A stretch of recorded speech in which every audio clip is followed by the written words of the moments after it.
One of the easiest ways to make a lasting dent in your utility bill is by upgrading to energy-efficient appliances, including your water heater. All right, guys, today we're out at my brother's house out here in Cannon Beach, and we're installing a water heater. Not just any water heater, we're going energy efficient, and we're gonna install a heat pump water heater. What I like about this is it's super efficient on your electricity bill, which means energy savings, because this thing only uses 500 watts of electricity to heat water, and that cuts your water bill for heating down by over half. Now, what's cool about this is it's made in USA and serviceable. Only one in the world doing that. If something breaks, it can be fixed. You're not throwing this away and put in the landfill. The first thing we're gonna do is pull out the old one. Let's knock this project out. All right, get this out of the way. Now here's one of the benefits that I love about this when it comes to energy efficiency, and it really shows it right here in the energy guide. This is a newer water heater, 50 gallon, $494 a year in energy use.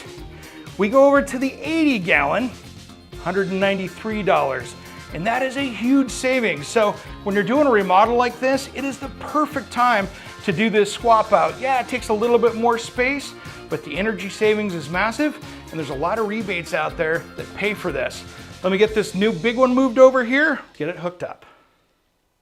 The thing that's different about a heat pump water heater is that it has a condensate like your heat pump on your house, because this is really just like a refrigeration unit. What it's doing is it's taking the heat out of the air here and putting it into the water. And so this has a filter and everything else here. So we have to take that condensate, which is the humidity that comes out, and run it over, and we're gonna run it right into the drain for the washing machine because it's right next door, so we don't have to drill another hole in the house. Got a fitting over here that I'm gonna hook up and get this PVC run because it's just cold water. We'll get that out of the way right off the bat.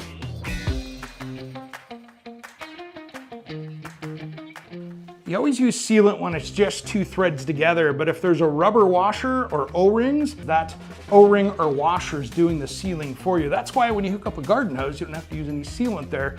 There's that washer that does the work for you. Last thing we're gonna do is get this thing wired up. So I'm gonna get our wire stripped down here so we can get that in. And make sure you get the power turned off on this. We've already tested it, but make sure the breaker is off.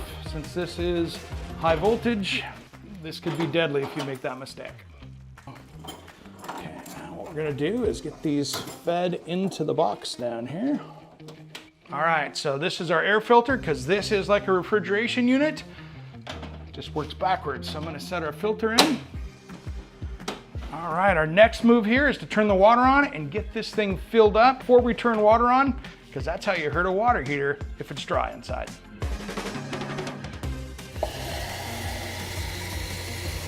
All right, there you go.